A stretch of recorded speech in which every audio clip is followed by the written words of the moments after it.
মাইলস্টোনের ঘটনাকে পুঁজি করে আবার আওয়ামী লীগ পুনর্গঠিত হচ্ছে।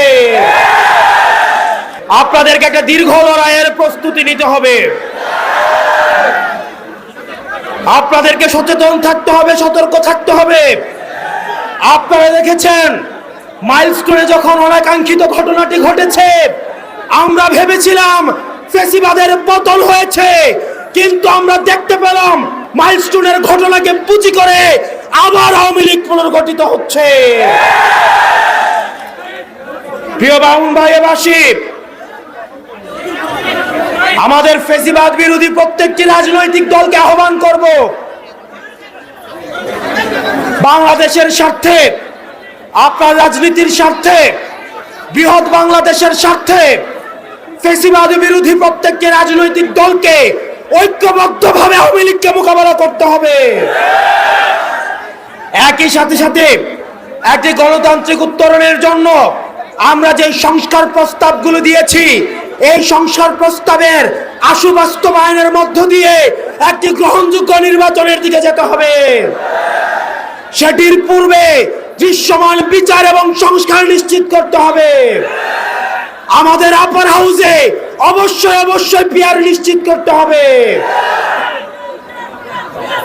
প্রিয় ব্রাহ্মণবাড়িয়াবাসী, আমাদের অতীতের শাসকরা আমাদের একটা ভঙ্গুর স্বাস্থ্য ব্যবস্থা দিয়ে গিয়েছে। আপনি রাস্তায় বের হন, আপনি বাসে চাপা পড়ে মরবেন। আপনি হসপিটালে যান, চিকিৎসার অভাবে মারা যাবেন। আপনি বিমান দুর্ঘটনায় মারা যাবেন, লঞ্চ দুর্ঘটনায় মারা যাবেন। বাংলাদেশের একটি স্বাভাবিক মৃত্যুর নিশ্চয়তা এই রাষ্ট্র আমাদেরকে দেয় নাই। আমরা একটা স্বাভাবিক মৃত্যুর নিশ্চয়তা চাই। এই রাষ্ট্রের কাছে, অন্তর্বর্তীকালীন সরকারের কাছে আমরা চেয়েছিলাম একটা পুনর্গঠিত রাষ্ট্র ব্যবস্থা।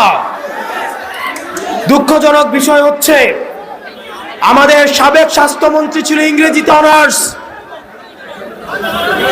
আমাদের বর্তমান স্বাস্থ্যমন্ত্রী হচ্ছে বাংলায় অনার্স।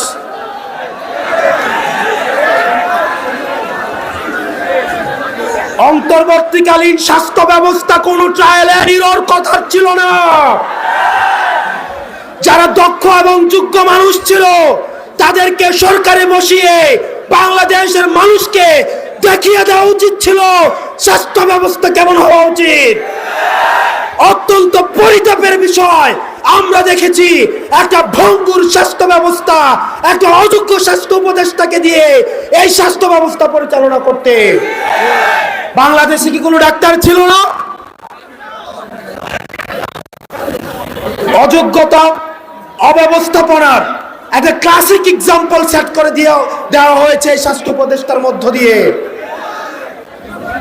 আমরা একটা ভালো শিক্ষা খাত চেয়েছিলাম, একটা ভালো নির্বাচন ব্যবস্থা চেয়েছিলাম, আমরা একটা রাষ্ট্র ব্যবস্থা চেয়েছিলাম। ব্রাহ্মণবাড়িয়াবাসী, আমরা কথা দিচ্ছি, আমরা যদি ঐক্যবদ্ধ থাকি তাহলে আমরা ইতিহাস করব। আমরা যে জালিমের শাসন রয়েছে সেদিন উঠে গিয়ে আমরা ইনসাফের শাসন ব্যবস্থা নিশ্চিত করব। সবার জন্য আমরা সমান অধিকার, ইনসাফ, ন্যায্যতা, দায় দরদের বাংলাদেশ আমরা গঠন করব। আপনারা সবাই ভালো থাকবেন, সুস্থ থাকবেন।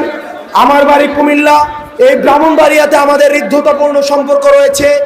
আমাদের পারিবারিক ব্যবসা, আমাদের পারিবারিক বিভিন্ন ধরনের আত্মীয়, আমাদের নিজস্ব ব্যবসা এই ব্রাহ্মণবাড়িয়াতে রয়েছে।